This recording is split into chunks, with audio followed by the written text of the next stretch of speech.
Okay, it looks like we're good to start. Good morning, good afternoon, good evening, depending on where you're coming to reach us from. It's a pleasure to have you with us again. I'm here today with him, Esteban Contreras from Fleetio. In a moment, he will start his masterclass. I'm pretty sure we're all gonna enjoy a lot, learn a lot, and hopefully have some fun. Just a couple comments before we start. Welcome back. If it's not your first time, if it is the first time you're reaching us, and if you don't know who Birdie is, I'm Quant. I'm one of the co-founders and work with the product team in Birdie.ai.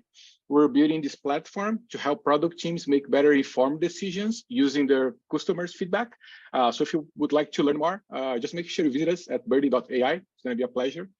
And one last question. There will be people from the Birdie team managing the questions, so feel free to post questions, comments, interactions at any moment you want. At the end of the session, we're going to have a couple minutes for a Q&A, so we're going to make sure all of your questions are well addressed. If we don't have enough time, we're going to make sure Esteban can answer them later on, and we'll make the responses with you. Okay, so without further ado, it's time to start. Esteban, floor is yours. Fantastic. Well, thank you for having me. Hi, everyone. It's great to be here. Thank you for joining and watching. Today, I'm going to share my perspective on a couple of things that matter when it comes to scaling product in the first 180 days as a new product leader. I personally recently crossed that 180-day mark as the VP of product at Fleetio, where I lead the product org. That includes our product management, product design, and product marketing teams. In case you haven't heard about Fleetio, we're a pioneer and leader in the fleet management space. We're a Series C SaaS company, and we're hiring across our product org.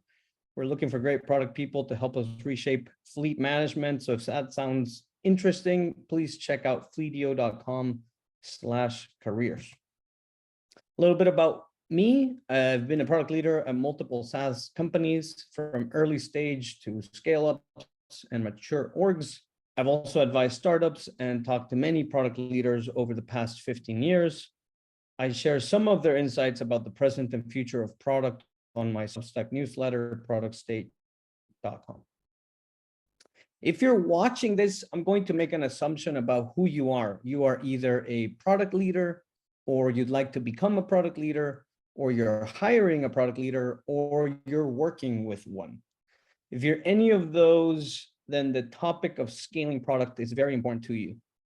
Product people tend to be curious individuals who are looking for facts, data, insights, evidence, because they're ultimately very motivated to identify and solve problems. As I talk about product leaders today, I'm referring to product people who are also leading, managing others. They are accountable not only for a product or a suite of multiple products, they are also responsible for managing the team members behind those products. So today I'd like to focus my time on sharing some thoughts and insights related to two areas that I think are especially important when it comes to scaling product and product teams.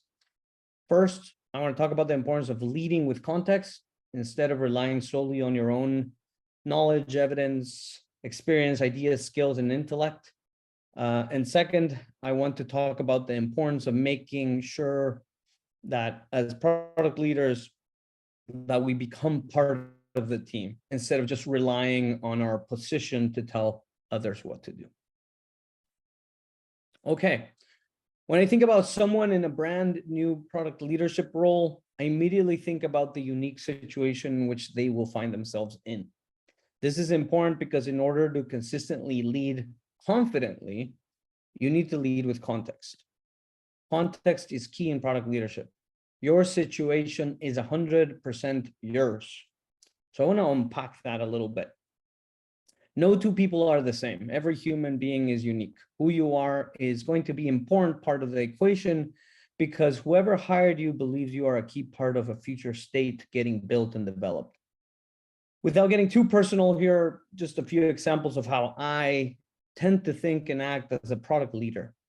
First and foremost, I try to be customer-centric and outcome-driven. What does that mean? It means my focus is not on building the best product possible or the most optimized process or the most amazing user experience. All those things are important and they're probably part of the recipe, but my focus is ultimately on helping customers win and helping our business win. So great products are a means to an end. They exist to make your customers great at something they care about. Secondly, I try to put people first. I think we can all agree that every company needs to act as one team. That starts with leaders understanding that you can get further if you work together. I also think that people want to continuously improve, so you have to up-level yourself and help up-level your team. And thirdly, I try to be evidence-based with a point of view. I think it's essential to start by listening, discovering, and understanding. That includes quantitative and qualitative inputs and insights. So the evidence you have in the past may not matter as much today. So you have to continuously be looking for that. And once you have that, then you can speak, take action, and lead. You'll see this theme throughout this whole presentation. So it should come to no surprise that this is kind of how I see myself, and you'll see that thread throughout. Not all product leaders necessarily see it this way, nor should they. This is more how I think. And I think that you as a product leader need to consider and think about deeply of how you think about yourself and what is unique about how you approach it. Now, similarly, no two companies are the same. There might be similarities in size, stage, appearance, but each is distinct with its own story, customer base, positioning, business model, its own trajectory, and its own potential. Of course, no two products are the same either. Each has its own value props, strengths, flaws, voice of the customer, tech debt, etc. And unless you're starting a company, you will be joining an established team with habits and values and ways of doing things. So no two product orgs are the same. Even if you're starting the company, it won't be the same as the previous one. No two teams within each product org are ever the same either, even if they have shared values and principles and guidelines. And finally, the landscape in which you will be operating is dynamic, from partners to competitors and alternatives to the macroeconomic environment, the job market, geopolitical headlines, to new technologies, emerging trends. There are multiple internal and external forces at work, and the external forces in particular are completely outside of your control. It's all continuously changing, and it's impossible to predict. Let's imagine that you've just joined a new company and it's day one. There's some context you already know. Surely you did some due diligence before joining the company, but there's a lot you don't know. As you can imagine, there's a lot of context you simply don't have yet. Now, on day one, as on day 180, a product leader is there to do a few things. You're there to guide where the team goes. You're there to ensure that the team is shipping and going to market. You're also there to empower others to do their best. And you're there to drive accomplishments and results, outcomes as it relates to customer and business success. And here's a news flash. You don't have a lot of time. Even though it's day one, the clock is ticking. Product leaders come into a new team. They need to know that they are expected to deliver very quickly. That's the expectation from CEOs, execs, board members, peers, direct reports. Whether you are a group PM, a director, or a chief product officer, product leaders need to have a sense of urgency, and they need to show results rapidly and often. And here's another newsflash. The stakes are high. They're higher than ever if you're moving from an IC role, a PM role, into a product leadership role. Product leaders are accountable for building the right things and the right team. It's no longer about the success of a feature, an initiative, a launch, or a project or a program. So there's a lot at stake. Acquiring customers, keeping customers, that's dependent on the health of the product. So a failed product can completely sink the company, and an incredibly successful one can transform the course of the business. So with that in mind, when you first join a company, there are a few other people counting on you. There are probably tons of expectations. There's excitement, there's some fear, there's some skepticism. There may be all kinds of emotions, trade-offs, ideas, and of course, there will be a lot of questions. There will be a lot of questions. Some of them will be simple. Some of them will be kind of puzzling, but most of them will be fair, valid, interesting problems or conundrums. You can't and you won't be able to make sense of all of it right away. As a new product leader, you will get a lot of requests, a bunch of suggestions, maybe a few rabbit holes. It's really easy to get lost because there can be much to be distracted by. I struggled with this when I first became a product leader. As a new product leader, you want to do your very best. And unfortunately, that means you can get pulled in a million directions. You don't know what not to do. So you try to do it all.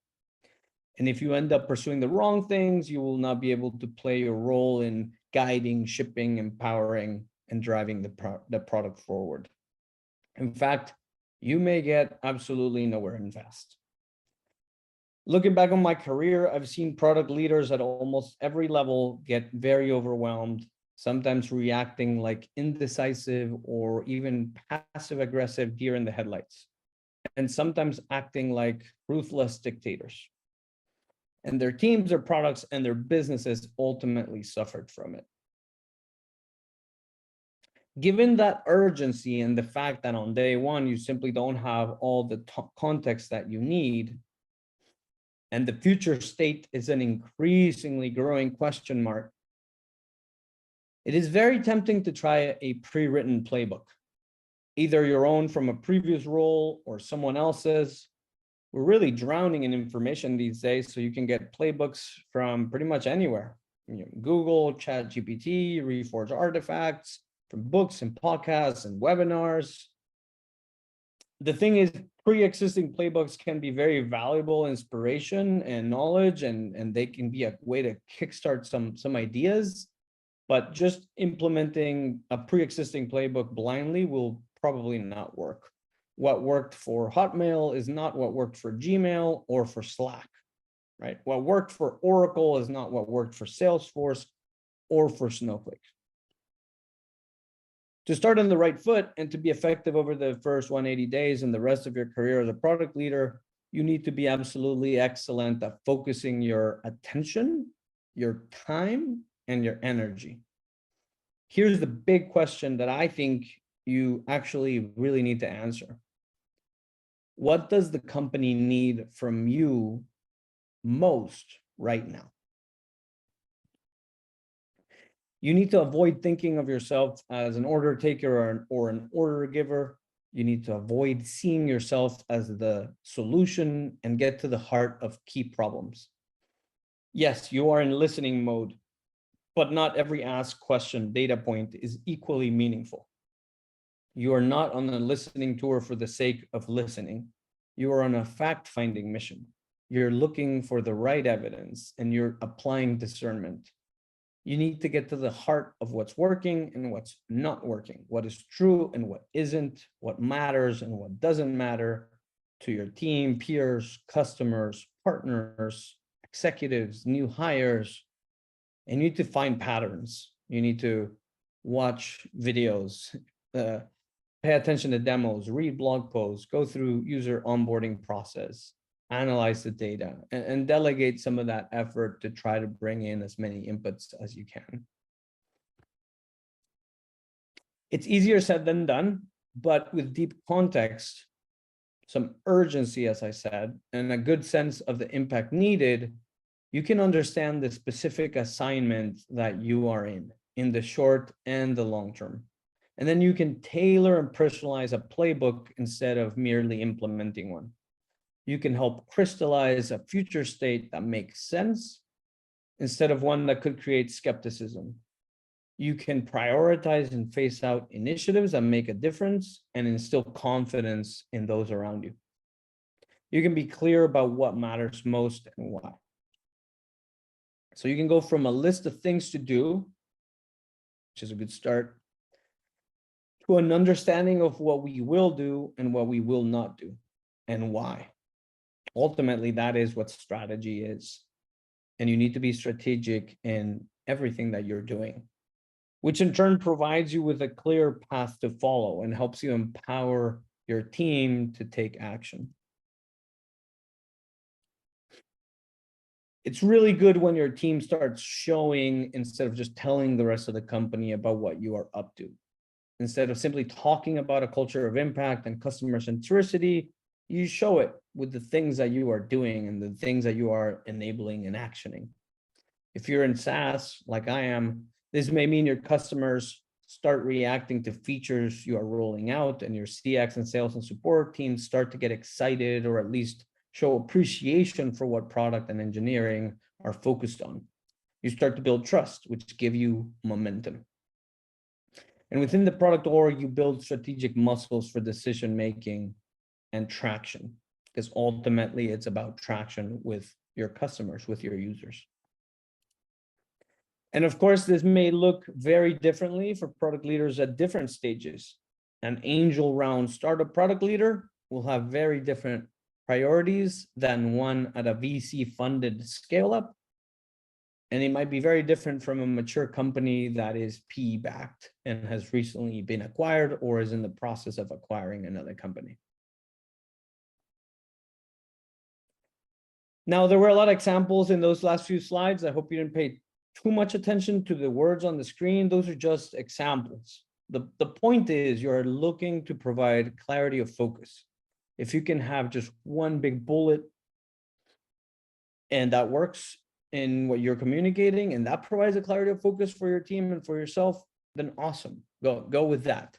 The key is that you don't want to create confusion. You don't want to give any illusion that there's chaos or working in some secret room somewhere. You need to provide direction, and that requires contextual clarity of focus. So here's the recap for this first idea. Don't do all the things. Instead, listen carefully, gain clarity about what the org needs from you, look for evidence and discern what is most needed now, and continuously lead with context, with clarity, and with focus. Okay, on to my second point today. To lead a team, you first need to join the team. What does that mean? Well, signing an offer letter and getting a business card or an email address, those things get you on the roster. But joining a team, in my opinion, is not simply a transaction or a decision that you make. It is about how you approach playing your role in this new team that you've just become part of. So I'd like to illustrate this point with an example. It's a soccer example or a football example, depending on where you are. It's just an example. You could use this with a variety of different illustrations. The guy on this picture is Leo Messi. He's one of the best football/soccer players in the entire world. And after winning everything that there is to win in this sport, that is really followed around most of the globe, a few months ago, Leo Messi joined a team called Inter Miami.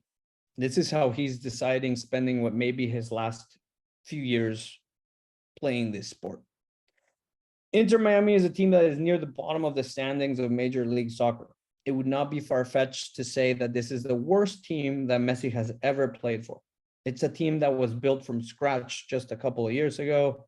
It's basically a startup. And the league itself is in its infancy compared to the great leagues in Europe and Latin America.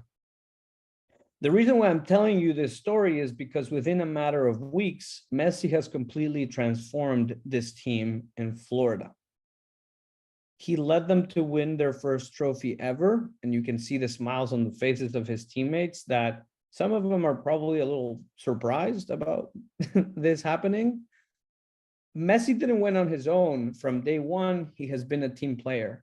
He has been wearing the team's colors proudly. He has been mentoring young players. He has believed in them, challenged them, encouraged them. He has attracted former teammates from Europe to join him as well. And together they're making objectives realistic. They have a new mission, a renewed sense of purpose and possibility. If you've ever seen a few minutes of the games that Messi has played, you will see that he has played with passion, with energy, with hard work, inspiring everyone to do their best and intimidating every team they've come up against. He is a teammate on and off the field. He trains with the team, he eats with them, rides with them, sits on the same bench when he's injured. There's no double standards. This might seem normal, but there's been other players who came to the MLS in the past who they just came and ended their career kind of quietly, and they didn't necessarily do this. In fact, I would argue that very few have ever been able to do what Messi has done. And so when Inter Miami won the League's Cup, he didn't choose to lift the trophy by himself, which he could have because he's the team's new captain. But instead, he asked the team's former captain, who had led the team before he had, to lift it with him.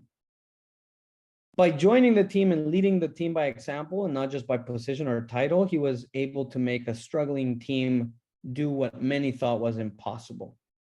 And the entire team benefited, and the entire city benefited.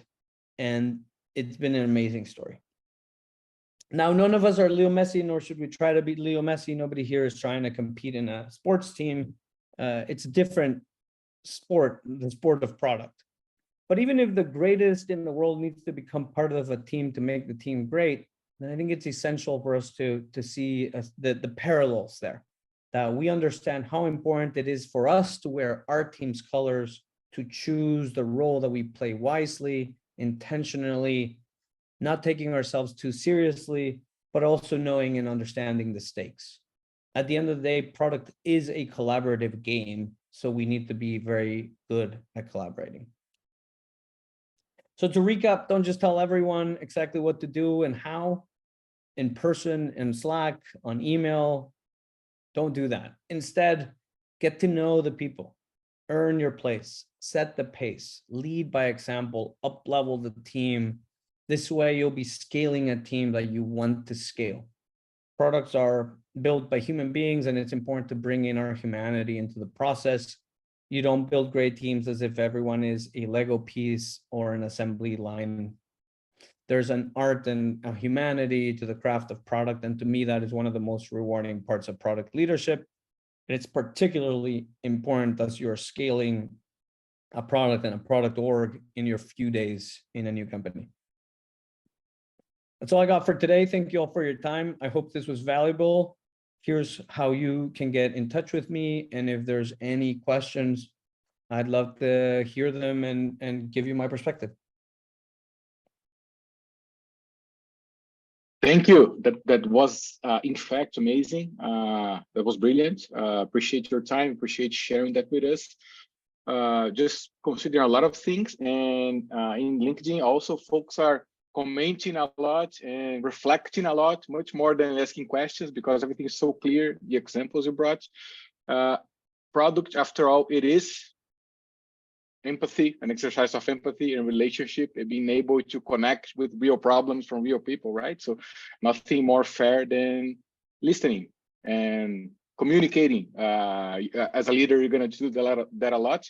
But two things that emerge to the top of my head as you were showing is your ability to actually prioritize, because you're going to need to make a lot of your time available to be available to people, right? So you're going to need to be a master on that, and also learn what's the best way for you to become a fast learner, because there's a lot of context to absorb. You're going to need to be in a lot of conversation, being really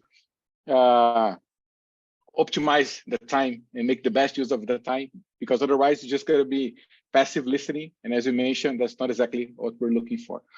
There's one thing that came as a comment that says one of the most useful things I did in my first 100 and so days was connecting with users and customers. You meant a lot with other teams and with other stakeholders, but where customers comes into this equation?